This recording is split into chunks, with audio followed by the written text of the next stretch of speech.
எல்லோருக்கும் அன்பான வணக்கம். நான் கலாநிதி கதைக்கிறேன். நான் மிகவும் மகிழ்ச்சியாகவும் ஆரோக்கியமாக இருக்கிறேன். நீங்களும் மிகவும் மகிழ்ச்சியாகவும் ஆரோக்கியமாக இருக்கிறீர்கள். இப்போ இதில் நான் இந்த பதிவு அந்த மகிழ்ச்சியாகவும் ஆரோக்கியமாகவும் நீங்களும் இருக்கிறீங்கள்னு சொன்னதை பற்றி சில பேருக்கு அது சிலர் சொல்லுவீங்க என்னென்னு உங்களுக்கு தெரியும் நாங்கள் ஆரோக்கியமாக மகிழ்ச்சியாக இருக்கிறோம்னு அப்படி சொல்லாதீங்க. ஏன் அதை சொல்கிறேன்னா நல்ல அதுதான் ஈர்ப்பு விதி என்று ஒன்று இருக்குது. நீங்கள் வேணுமெண்டா அதை பற்றி கூகுளில் போய் வாய்ச்சி அப்படி பாருங்கோ. அந்த ஈர்ப்பு விதியில் என்ன சொல்லியிருக்குன்னா நீங்கள் எல்லாத்தையும் உங்களுக்கு வேணுமான எல்லாத்தையும் எனக்கு வேணுமென்றது கூட எல்லாம் எங்கள்கிட்ட இருக்குன்னு சொல்கிறது. இப்போ உங்களுக்கு காசு வேணும் வேண்டாமல் என்னிடம் இவ்வளவு பணம் இருக்கிறது இப்படி நீங்கள் நெச்சினை சொல்லி கொண்டு வரதான் அந்த பணம் வரும். அதை போல் நீங்கள் ஆரோக்கியமாக இருக்கிறீர்கள், எனக்கு அதில் நம்பிக்கை இருக்குது, நீங்கள் மகிழ்ச்சியாக இருக்கிறீங்க, அப்போ நீங்கள் அப்படி இருப்பீங்கள்.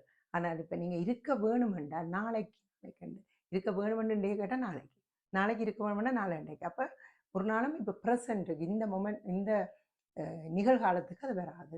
ஆனபடியால் ஈர்ப்பு விதிகள் வாசித்து அதில் கொஞ்சம் கொஞ்சம் விஷயங்கள் தெரிஞ்சு வேற என்ன பிரபஞ்ச சக்தி அதில் பற்றி கொஞ்சம் கொஞ்சம் எனக்கு தெரியும் சொல்லிட்டு ஒரு கணக்க தெரியாது. அது தெரிஞ்சு அதில் அறிஞ்ச அளவுக்கு நான் அப்படித்தான் எல்லாம் சொல்கிறேன். இப்போ எனக்கு ஆரோக்கியம் நான் இருக்கணும்ன்றதோட நான் ஆரோக்கியமாக இருக்கிறேன், நான் மகிழ்ச்சியாக இருக்கிறேன். அப்படி விஷயங்களை நீங்கள் திருப்பி திருப்பி உங்களுக்கு பிடிச்ச விஷயத்தை சொல்லணும். சொன்னால் அந்த விஷயம் உங்கள்கிட்ட தேடி வரும். ஆனால் வேணும் என்று கேட்டால் அது வராது. வேணுமென்னா நாளைக்கு நாளைக்குன்னு போய் கொண்டிருக்கோம்.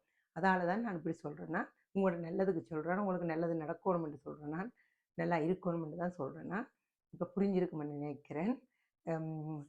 வேறு இதை பற்றி எதுவும் கேள்வி இருந்தால் கேளுங்க. எனக்கு தெரிஞ்சதை சொல்லுவேன். எனக்கு எல்லாம் தெரியாது, கொஞ்சம் கொஞ்சம் தெரியும். நான் கடைப்பிடிக்கிறது தான் உங்களுக்கும் இதில் சொல்கிறேன்.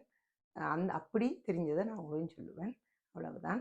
ஓகே, எல்லோருக்கும் மிகவும் சிறந்த பொழுதாக அமைந்திருக்கிறது. மிக்க மிக்க நன்றி. வணக்கம்.